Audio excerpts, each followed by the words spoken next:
नमस्कार. ॲस्पायरंट्स ऑफ इंडियामध्ये तुमचं स्वागत आहे. आज आपण समाजकार्याचा परिचय म्हणजेच इंट्रोडक्शन टू सोशल वर्क बघणार आहोत. समाजकार्याविषयी बेसिक माहिती समजून घेणार आहोत आणि बेसिक गोष्टींवर कसे क्वेश्चन्स येतात आणि कुठल्या टॉपिक्सवर क्वेश्चन येऊ शकतात ते आपण बघणार आहोत. चला तर सुरुवात करूया. पहिला आहे समाजकार्य म्हणजे काय. समाजकार्य ही एक व्यावसायिक सेवा आहे जी व्यक्ती, कुटुंब, गट व समुदाय यांना त्यांच्या सामाजिक, मानसिक, आर्थिक व भावनिक अडचणी सोडवण्यासाठी मदत करते. समाजकार्य सामाजिक न्याय, मानवी हक्क, समान संधी, गरजू व्यक्तींना सक्षम करण्याच्या मूल्यांवर आधारित आहे. सर्वात जास्त इम्पॉर्टंट आहे, आपण समाजकार्याद्वारे व्यक्तींना सक्षम करतो आणि त्यांना म्हणजे जे मानवी हक्क आहेत, समान संधी मिळवण्यासाठी आणि सामाजिक न्याय मिळवण्यासाठी सहकार्य करतो. समाजकार्य हे व्यक्ती आणि समाज यांच्यातील संबंध अधिक सक्षम करण्याचे काम करते. त्यांच्यातील समाजातील वंचित, गरीब, दुर्बल, शोषित आणि उपेक्षित घटकांना मदत करून त्यांना मुख्य प्रवाहात आणण्याचा प्रयत्न करतो. नंतर आहे समाजकार्याच्या व्याख्या. National association of social workers म्हणजे NASW अमेरिका यांनी समाजकार्याची व्याख्या दिली आहे. समाजकार्य म्हणजे समाजातील व्यक्ती, कुटुंबे व समुदाय यांचे जीवन दर्जा सुधारण्यासाठी आणि त्यांच्या समस्या सोडवण्यासाठी सामाजिक काम करणारी व्यावसायिक शिस्त आहे. ठीक आहे, ही डेफिनेशन लक्षात घेणं गरजेचं आहे. या डेफिनेशनवर पण डायरेक्ट क्वेश्चन येण्याचे चान्सेस आहेत. दुसरा international federation of social work म्हणजेच IFSW. समाजकार्य सामाजिक बदल, विकास, सामाजिक एकात्मता आणि व्यक्तींचे सशक्तीकरण यासाठी कार्य करते. हे मानवाधिकार आणि सामाजिक न्यायावर आधारित आहेत. ठीक आहे, हे पण लक्षात घेणं गरजेचं आहे. या दोन्ही डेफिनेशन तुम्हाला म्हणजे माहिती असणं गरजेचं आहे. डायरेक्ट क्वेश्चन येऊ शकतो, कुठल्या ऑर्गनायझेशनची कुठली डेफिनेशन आहे. नंतर आहे समाजकार्याची उद्दिष्टे म्हणजेच ऑब्जेक्टिव्स ऑफ सोशल वर्क. यामध्ये वंचित आणि उपेक्षित वर्गांना मदत करणे, मानवाधिकार व सामाजिक न्यायासाठी काम करणे, सामाजिक समावेश घडवून आणणे, समाजातील अडचणींचे निराकरण करणे आणि समाजात बदल घडवून आणणे व लोकांना सक्षम करणे. नंतर आहे समाजकार्याची वैशिष्ट्ये म्हणजेच फीचर्स ऑफ सोशल वर्क. यामध्ये बघणार आहोत व्यावसायिक सेवा. समाजकार्य प्रशिक्षणप्राप्त व्यक्तींनी केलेले व्यावसायिक कार्य करते. जसं मेडिकल सोशल वर्कर असतात, त्यांना मेडिकलशी रिलेटेड नॉलेज असतं आणि त्यांना प्रशिक्षण दिलेलं गेले असतं काउन्सिलिंगचं आणि बाकीच्या गोष्टी. नंतर मूल्य आधारित शास्त्र आहे. हे मानवतेच्या आणि नैतिकतेच्या मूल्यांवर आधारित असते, समाजाच्या भल्यासाठी असते आणि सामाजिक बदलासाठी आपण प्रयत्न करतो, सकारात्मक बदल घडवण्यासाठी आपण प्रयत्न करत असतो. नंतर आहे समाजकार्याची तत्त्वे म्हणजेच प्रिन्सिपल ऑफ सोशल वर्क. यामध्ये मानवाचे मूल्यमापन, प्रत्येक व्यक्तीमध्ये असलेली विशिष्ट क्षमता ओळखतो.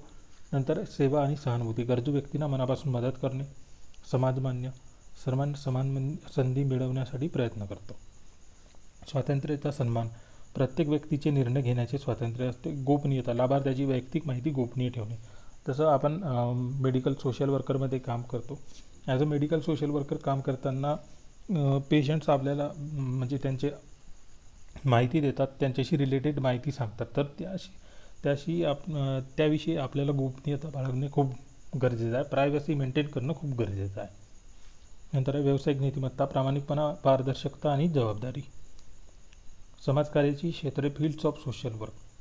पहिला आहे कौटुंबिक बालकल्याण. आपण म्हणजे समाजकार्य कुठल्या कुठल्या क्षेत्रात काम करतात ते बघणार आहोत. हे म्हणजेच या 8 क्षेत्राशीच सीमित नाही आहे, वेगवेगळ्या क्षेत्रात काम करतो, पण हे आपण महत्त्वाची 8 क्षेत्रे बघणार आहोत. पहिलं आहेत कौटुंबिक व बालकल्याण. यामध्ये येतं अनाथ, अपंग म्हणजेच दिव्यांग, अत्याचारग्रस्त मुलांचे पुनर्वसन करणे. नंतर आहे महिला कल्याण, महिलांवरील अत्याचार, शिक्षण, आरोग्य व सक्षमीकरण. नंतर शैक्षणिक क्षेत्र, विद्यार्थ्यांचे समुपदेशन, काउन्सिलिंग करणे, शाळा गळती टाळणे. आरोग्य आणि मानसिक आरोग्य, रुग्णालयात सामाजिक कार्य, मानसिक आरोग्य सेवा प्रोव्हाइड करणे. यामध्ये जी आपली पोस्ट आहे त्या पोस्ट रिलेटेड आपण आरोग्य आणि मानसिक आरोग्याशी रिलेटेड म्हणजेच काउन्सिलिंग करणे इत्यादी गोष्टी, सुविधा प्रोव्हाइड करणे आपण रुग्णालयात काम करणार आहोत. नंतर वृद्ध कल्याण, वृद्धांसाठी सेवा केंद्र, वृद्धाश्रम, आरोग्य सुविधा. अपंग कल्याण, अपंग व्यक्तींना हक्क, शिक्षण व रोजगार. व्यसनमुक्ती, दारू, औषध, व्यसनावरील उपचार व पुनर्वसन. नंतर ग्रामविकास व नागरी विकास, पायाभूत सुविधा, रोजगार, स्वच्छता व शिक्षण.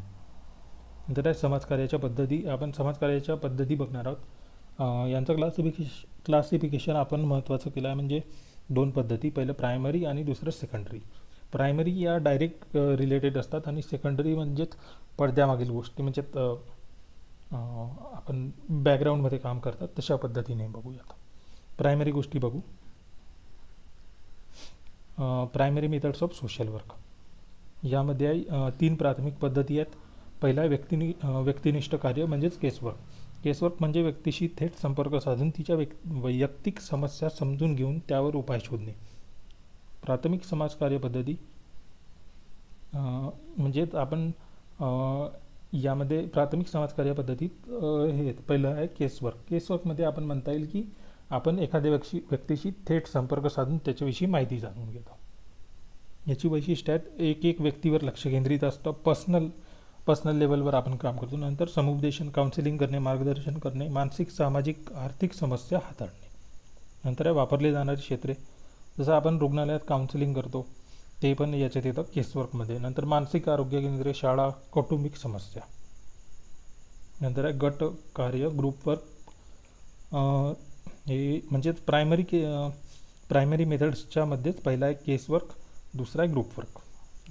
ग्रुप वर्क म्हणजे समाज समस्या असलेल्या व्यक्तींना एका गटात आणून त्यांच्या समस्या सामूहिकरित्या सोडवण्याचा प्रक्रिया करणे.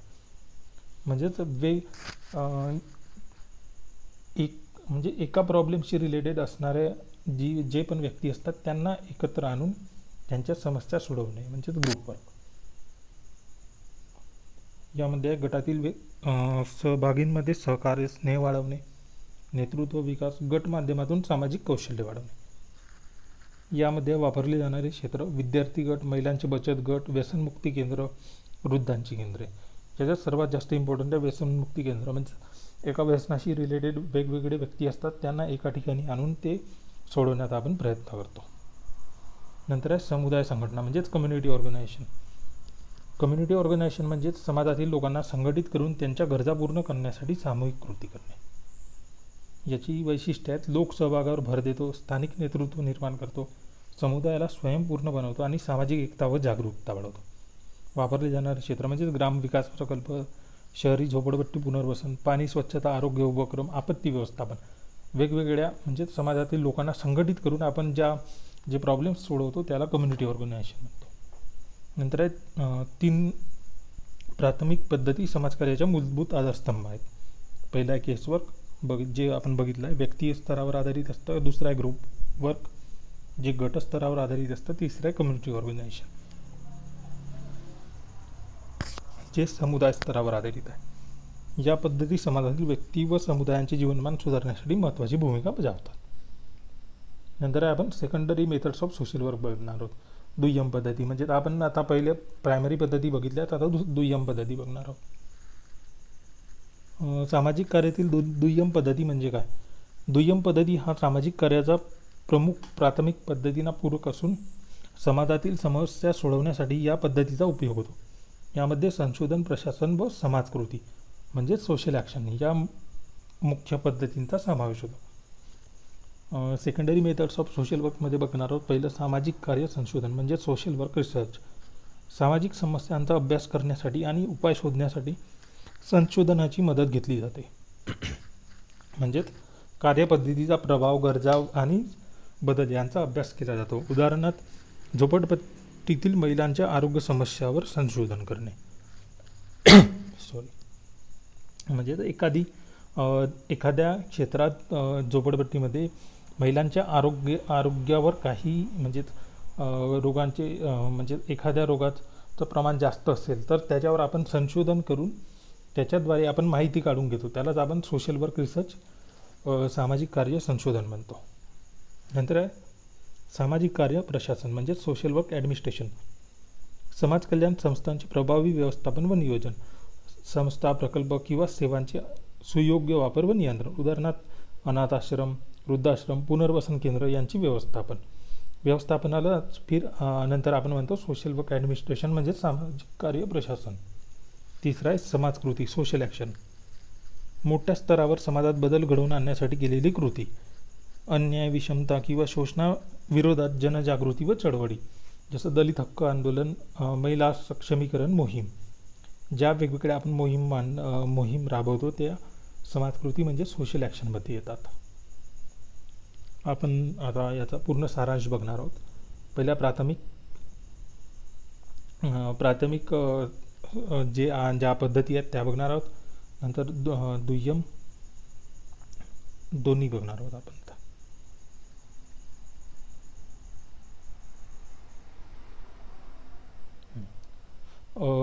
समाजकार्याच्या ज्या आपण 3 पद्धती बघितल्या त्याचा आपण सारांश बघणार आहोत. म्हणजे एका जागी आपण थोडं कॉन्क्लुजन टाईप बघूया. प्रायमरी मेथड्समध्ये आपण बघणार आहोत प्राथमिक पद्धती. पहिला आहे केसवर्क. व्यक्तीशी थेट काम करून आपण हे सोडवण्याचा प्रयत्न करतो. नंतर आहे ग्रुपवर्क. याच्यात गटासोबत काम करून म्हणजे वेगवेगळ्या एखाद्या समस्येशी रिलेटेड वेगवेगळे व्यक्ती एका ठिकाणी आणून आपण त्यांचे प्रॉब्लेम सोडवतो. नंतर आहे कम्युनिटी ऑर्गनायझेशन म्हणजे समुदायाशी काम करून. दुय्यम पद्धतीमध्ये आहे पहिलं रिसर्च. समस्या व उपाय यांचा अभ्यास करून घेतो. दुय्यम पद्धतीमध्ये दुसरा ॲडमिनिस्ट्रेशन. संस्था व सेवा व्यवस्थापन. दुय्यम पद्धतीमध्ये तिसरं सोशल ॲक्शन. बदल घडवण्यासाठी समाजकृती. आणि शेवटचं म्हणजे एक सहाय्यक म्हणता येईल ॲडव्होकसी काउन्सिलिंग करणे. पूरक सहाय्यक पद्धती या म्हणजे एक एक्सेट्रामध्ये किंवा म्हणजे ज्या उरलेल्या पद्धती आहेत त्या आपण म्हणू शकतो यात. आता आपण बघणार आहोत DMAR पद्धतीसाठी आपला नवीन कोर्स लॉन्च झालेला आहे. सोशल सर्व्हिस सुपरिटेंडंट म्हणजे समाजसेवा अधीक्षक या पदासाठी सध्या ऑफर सुरू आहे. 1500 रुपयामध्ये तुम्हाला कोर्स अवेलेबल होऊन जाईल. ऑनलाईन कोर्स होणार आहे. यामध्ये आपण करंट अफेअर्स करणार आहोत. तुमचे जे म्हणजे डाऊट्स आहेत ते आपण क्लिअर करणार आहोत. कन्सेप्ट क्लिअर करणार आहोत. करून आपण डेली क्वेश्चन सॉल्व करणार आहोत आणि मॉक टेस्ट पण सोडवून घेणार आहोत. तरी याचा आपण फायदा घ्यावा आणि लवकरात लवकर एनरोल करून घ्यावं. आणि म्हणजे यात आम्ही तुम्हाला सगळं काही सहाय्य प्रोव्हाइड करू. आणि हा कोर्स आपला म्हणजे असं नाही आहे की म्हणजे 8-10 दिवसात संपेल. जोपर्यंत एक्झाम होत नाही तोपर्यंत आमच्याद्वारे तुम्हाला प्रत्येक वेळी मार्गदर्शन करण्यात येईल आणि म्हणजेच मॉक टेस्ट, रिव्हिजन क्लास वगैरे सर्व प्रोव्हाइड करण्यात येईल. यामध्ये करंट अफेअर्स पण घेऊयात. सोशल वर्कशी रिलेटेड सगळे कन्सेप्ट क्लिअर करून घेऊयात. आणि जो आपला पहिला पेपर आहे GK त्याचे पण काही टॉपिक्स करू आणि याचे रिजनिंगचे पण काही टॉपिक्स करून घेऊ. ठीक आहे. तर लवकरात लवकर आपल्या म्हणजे ॲस्पायरंट्स ऑफ इंडियामध्ये तुम्ही लवकरात लवकर एनरोल करा आणि याचा लाभ घ्या. बाकी पुढच्या चॅप्टरसाठी आपण लवकरच भेटूयात. खूप खूप धन्यवाद. Thank you very much.